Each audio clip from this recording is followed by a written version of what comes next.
The first thing I ever wrote down about the Selway country had nothing to do with monsters. It was an entry about elk.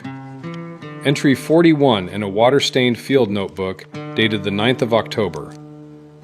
The elk in the upper drainage walk single file through open meadow. Not sometimes, always. 40 animals crossing 400 yards of grass with room to scatter in any direction, and they move like beads on a string, each one stepping where the last one stepped. Elk do not do that. Elk do that in deep snow to save energy, and this was bare autumn ground. I wrote it down because I write everything down. I'm 35, I was a technical editor for 9 years, and for the last 4 I've been collecting anomalies out of the Idaho backcountry for a novel that, if I'm honest with myself, stopped being a novel a while ago. The notebook outgrew the book. I have entries on trail cameras that return 400 photos of an empty game trail and 1 frame of the camera's own strap, unbuckled. Entries on outfitters who lease the same drainage for 20 years and will not take clients past a certain creek and can't tell you why in a way that holds together. Entries on the elk. I never went looking for the man in the cabin. That part matters, so I'll say it plainly. He sent for me. It was a note, folded twice, tucked under the wiper of my truck at the Race Creek trailhead. I'd been in the drainage 3 days and hadn't seen another human being. The note said, "You have entry 41 wrong. They are not saving energy. Come up the North Fork past the second slide, and I will show you what they are doing." It was signed with a single letter, and the paper was a page torn from a county library book, with the due date stamp still on it. I want to be careful describing him because everything about the man is designed, I think now, to be forgettable, and I don't want to help the design. He looks 60. He might be older. He lives alone in a 1-room cabin on a bench above the North Fork, with a wood stove, a wall of canning jars, and instant coffee he drinks out of a jam jar. His hands are ordinary. His boots are ordinary. He returns his library books on time, which I later confirmed because I check things. The librarian in Kooskia knows him as a quiet man who reads geology and, for some reason, veterinary medicine. The people who have a word for what he is call him a nawal. He didn't offer the word. I brought it to him weeks later from my own reading, and he considered it the way you'd consider a coat that mostly fits, and said it would do. The first afternoon he made coffee and read my notebook front to back without asking. It took him 2 hours. He didn't react to any of it, not the camera strap, not the outfitters, nothing, until he got to the elk. And then he tapped the page twice and said, "They're being counted." I asked him what counts elk. "The same thing that's been counting you since Tuesday," he said. "You want to know why they walk single file? Because a line is easy to count. The herd learned that a long time before there was a state of Idaho. You give the counter a clean number, the counter has no reason to come closer and check." This is how I learned about the wolves. I'm going to use that word, wolves, the way he uses it, but understand from the start that he is not talking about Canis lupus, and he is not talking about the movie thing either, the man who changes under a full moon. He was very tired of the moon. "Nobody changes," he told me. "That's the piece your books got backwards. There's no man inside. There never was a man. They're born the way they are and they die the way they are, and daylight suits them fine. Better than fine.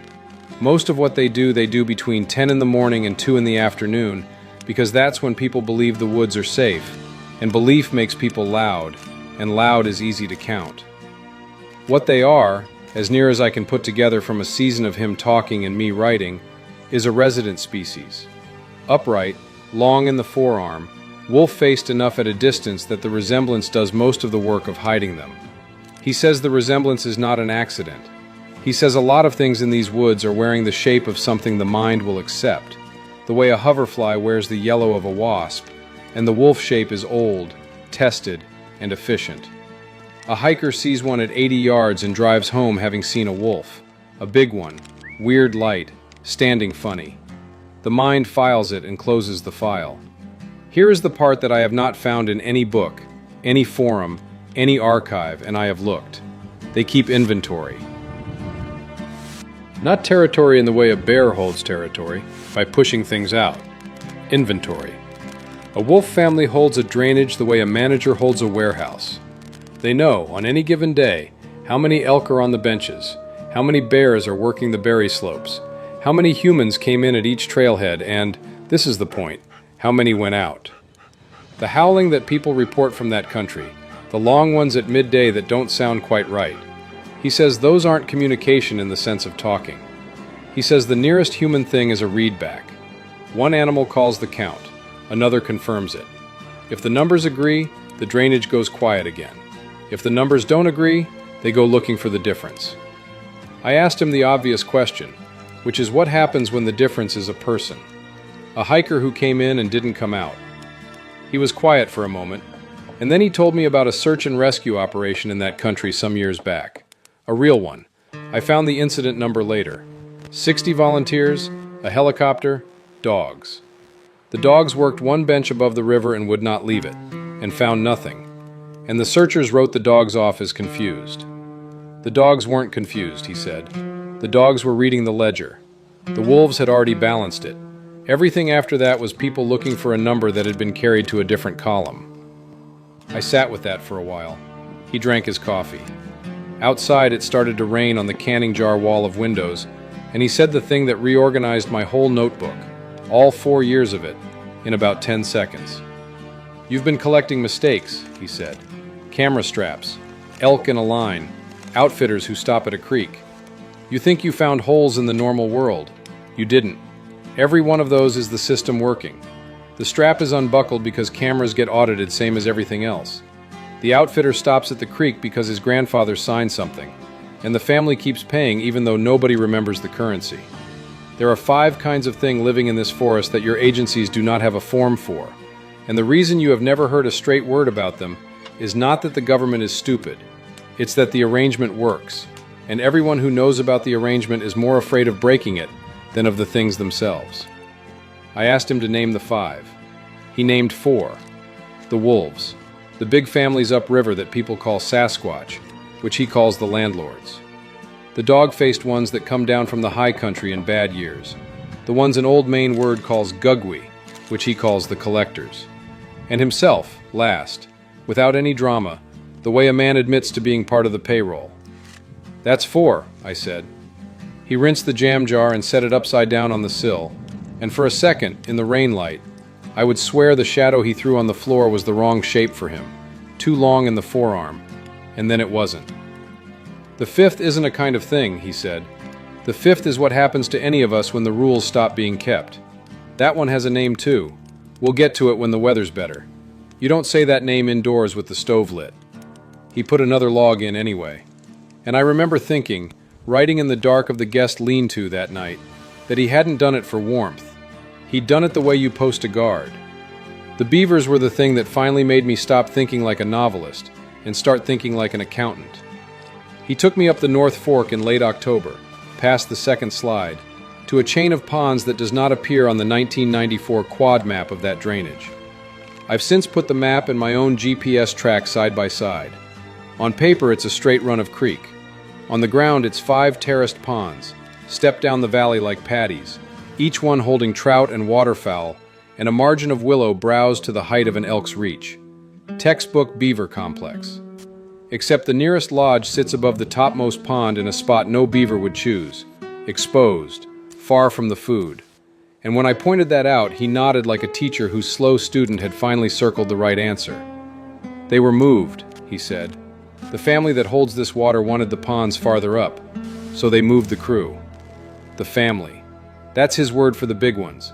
And after a season, I understand why the field never got anywhere with them. Every serious researcher I've read treats Sasquatch as a rare animal, a relict population hanging on in the margins, hiding from us. Wrong frame entirely, according to the man, and by now, according to me. They are not hanging on in the margins. They hold the water. Family lines that go back before the treaties hold the watersheds the way old money holds land. And everything else in the forest, the wolves included, leases from them. The wolves count. The families own the thing being counted. And they garden. That's the fact I'd put on the cover of the book I'm not writing, the one nobody has printed anywhere. They move beaver colonies the way a road crew moves equipment, 2 or 3 animals at a time, carried, he says, calmly, tucked under an arm, upstream to where the family wants water impounded next. Water makes willow. Willow makes moose and elk. The family collects at the interest, never the principal. In 40 years of managed ponds, a family might take fewer animals than a single bad winter would, because a bad winter takes at random, and the family takes on schedule. The wood knocks people report, the ones the podcasts treat as language, he says most of those aren't talk at all. They're posted notices. A knock series at dusk means the schedule has changed. This bench is closed. Work crews coming through. The forest reads the notice and adjusts. Hikers hear 2 knocks across a valley and think call and answer. It's closer to a landlord stapling a notice to a door, and the door acknowledging. Which brings me to the schedule, because the schedule is the answer to the question I'd been carrying since the first afternoon. Why 5 kinds of thing in one forest don't tear each other apart? They almost never meet. That's the whole trick, and it's why nobody has ever photographed 2 of them together. The drainage runs on rotation. The families work the water at first and last light. The wolves audit midday because midday is when humans are moving, and humans are the most volatile line in the ledger. The high country ones come down only in marked years. Even the smells are scheduled. He showed me a rubbed fir at the junction of 2 benches, the bark polished at 2 different heights, and told me it functions the way a signature functions on a lease renewal. Each party rubs in its season. As long as both marks stay fresh, nobody needs to see anybody. Peace, he said, is a word for people. What the forest has is deconfliction. Conflicts happen. He didn't dress that up. In 2011, by his account, a wolf family ran a count on a bench the water family considered closed, and it went to what he called arbitration. And arbitration is the part he would not describe except to say it involves him, a meadow above Moose Creek that both parties accept as neutral, and rules older than any of the participants, and that the losing side that year carried its dead out in the water family's manor, which is standing up. He said that last part matter-of-factly, and then watched me decide not to ask the follow-up, and seemed to approve. I want to insert here the piece of paper, because the paper is where my private research and his kitchen table teaching finally touched, and the touch rearranged everything. He keeps a metal ammunition box under the floorboards by the stove. In it, among other things, is a carbon copy of a 2-page memorandum on Forest Service letterhead, Northern Region, dated August 1957, titled Cooperative Wildlife Management, Selway Unit, Supplemental. I have held it. The language is the deadest bureaucratic prose you've ever read, and if you found it in an archive, you'd file it with grazing permits. It refers throughout to resident non-cataloged fauna. It establishes seasonal closures to be publicly attributed to fire risk or grizzly habitat as appropriate. It names a liaison position, unpaid, locally sourced, renewed by mutual consent. It is signed by a deputy regional forester whose name checks out. I verified his service dates through an administrative history, and by a second signature that is not a name. It's a mark. It looks like a rubbed patch on bark looks. That memo is why the government is silent, and the silence is nothing like the cover-up the forums imagine. Nobody in a black car ever decided to hide monsters from the public. What happened, as far as I can reconstruct it, is that in the 1950s a handful of district men figured out what the outfitters already knew, that certain drainages ran on rules, and that the rules worked, and that the cheapest management tool ever invented is a closure sign with a boring reason on it. The arrangement got renewed, and each renewal involved fewer people who knew what they were renewing, until you arrive at the present day, where a seasonal closure gets stamped by an office in Missoula because it has always been stamped, and the one human being who still knows why is a man with a jam jar of instant coffee and a library card. The liaison position, unpaid, locally sourced. I read it and looked at him, and he shrugged. The veterinary books were the detail I'd gotten wrong, by the way. Entry from my own first week. Retired man, reads geology and veterinary medicine. Harmless. I'd filed it as local color. It's his job. Part of what the arrangement obliges him to provide is doctoring, because the 5 kinds of thing in that forest have exactly one member who can walk into a feed store and buy penicillin. The wolves cull sick elk with an accuracy no agency biologist could match. It's half of what the counting is for, And it is the reason, he says, that chronic wasting disease stops at the edge of that country like it hit glass. But the wolves themselves get infections, breaks, abscessed teeth. When one of them is down, he goes. He carries the kit in a canvas bag. He says being what he is means every family reads him as almost one of their own, close enough to touch, and that almost is the most dangerous word in his life. Then there are the collectors. He talks about the Gugwe differently than the others, shorter sentences, and he checks the window. They're the dog-faced ones, high country, heavier through the jaw than the water families, and they are not on the rotation. They are what the rotation produces in a deficit year. When the snowpack fails or a fire eats a bench, when a drainage's ledger comes up short, they come down and take the shortfall. From everyone. The wolves pay, the families pay, the outfitter families pay, and this is where the creek comes in, the one no client gets taken past. I found the tradition referenced sideways in an oral history transcript at the university in Moscow, an outfitter's widow interviewed in 1988, laughing off a question. Oh, the salt, that's just something the renters always did. 100 pounds packed up the creek every fall. Her husband called it the lease. The interviewer moved on. I nearly didn't. Salt, the man told me, is exactly what it looks like. Mineral, medicine, currency.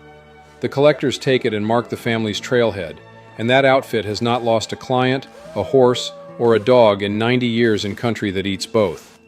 And the collectors take objects. That one unhooked something in the back of my mind, because my notebook is full of it and I never saw the shape.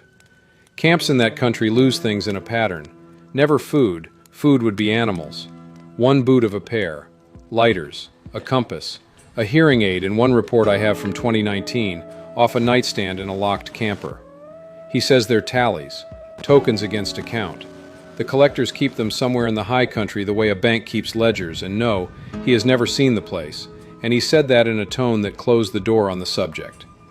By the first week of November, I thought I understood the machine. Water families own. Wolves audit. Collectors enforce. One man doctors and translates and renews the paperwork. A closed loop, self-balancing, older than the state, and quietly guaranteed by a fifth thing we still had not discussed, the name you don't say indoors. Then the counting changed. I heard it before he told me. I'd been there long enough that the midday calls had become furniture.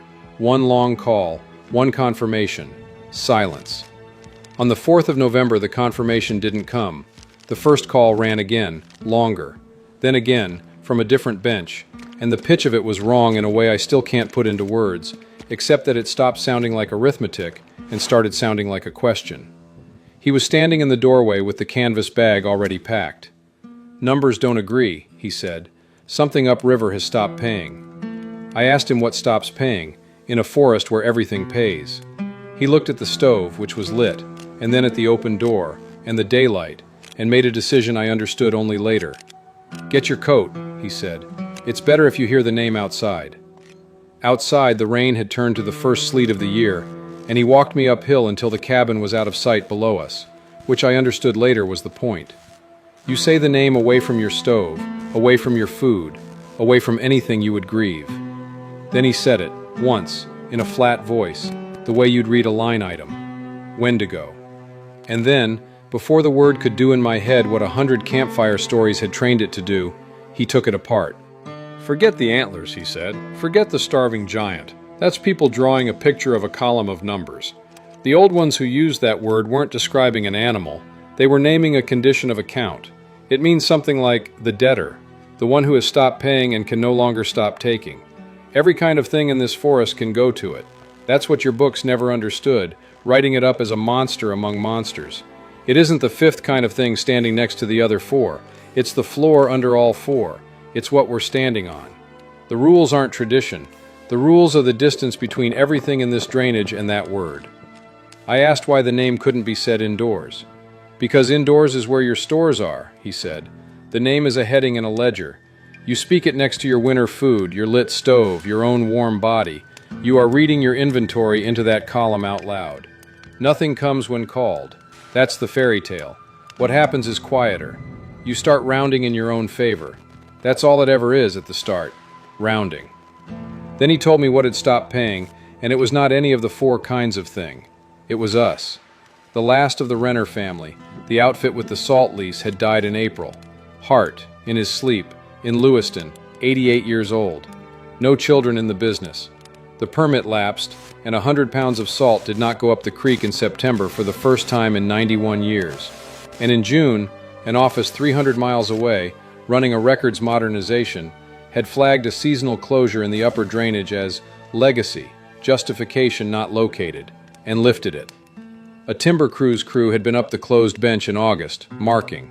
Nobody in a black car, nobody deciding anything. A man dying and a database being tidied. The collectors came down in September and found no salt and no notice, he said, so they marked default. And here's the piece you need for your notebook, because it's the piece I've never given anyone. When the collectors mark a human default, the debt doesn't stay with the humans. It can't.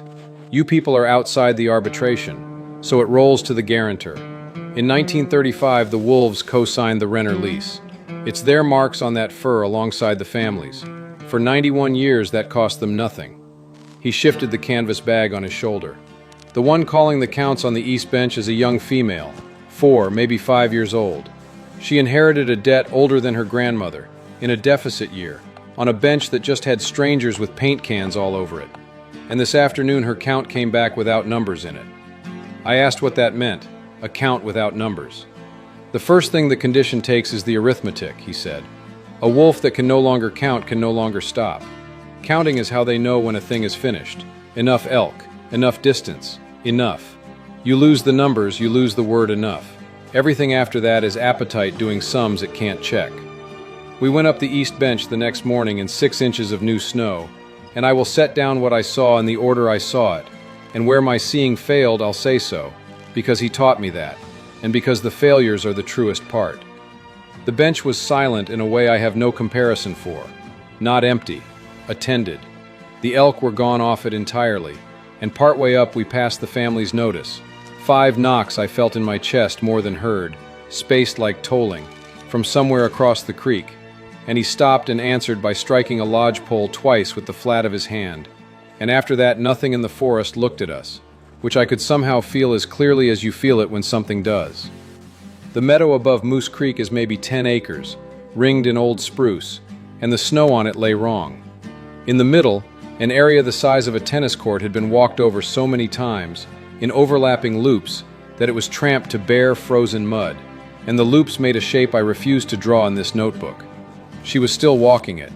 At 200 yards, through falling snow, what I mainly registered was thinness where thinness should not be possible, this early in winter, on an animal that had been healthy in October, and steam.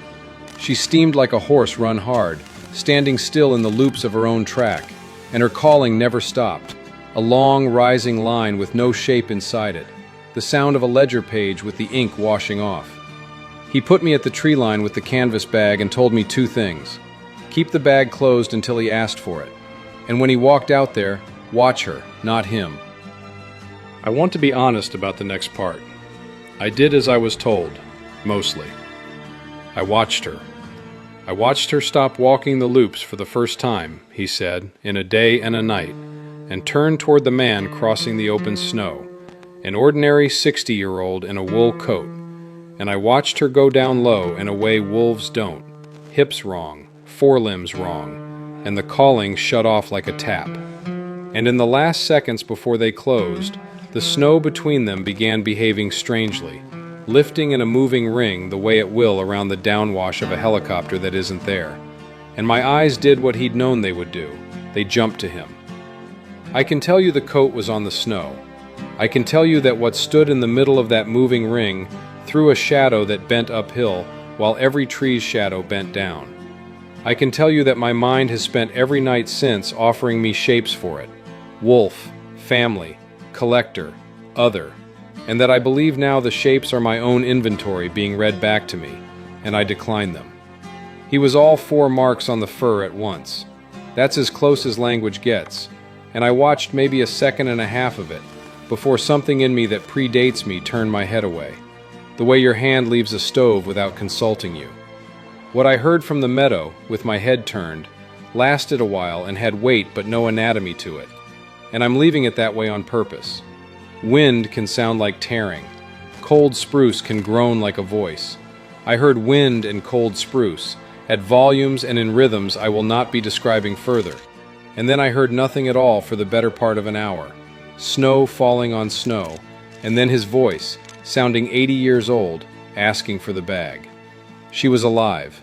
That is the part no story about that word ever allows, and it's the part I most need to put down.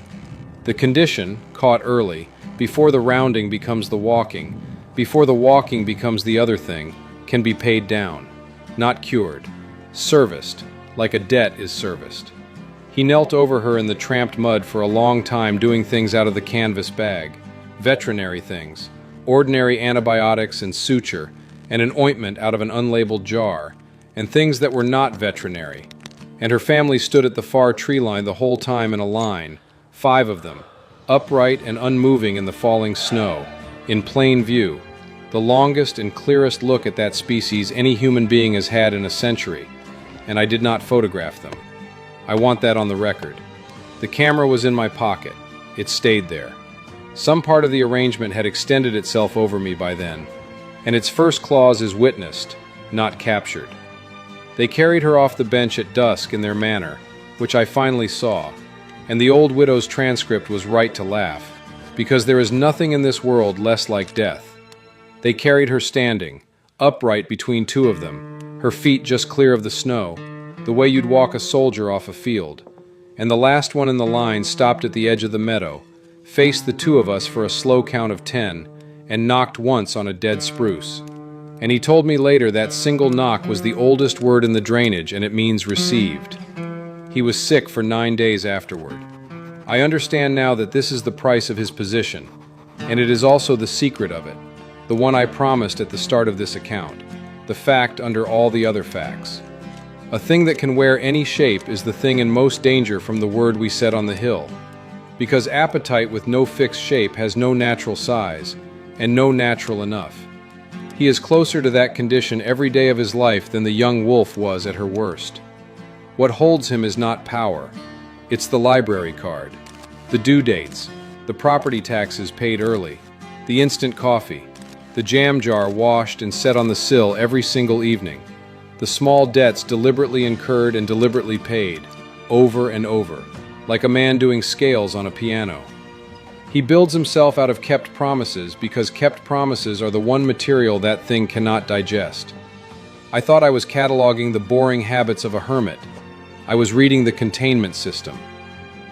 The rest is housekeeping, and I did most of it, because it turns out 9 years of technical editing was preparation after all.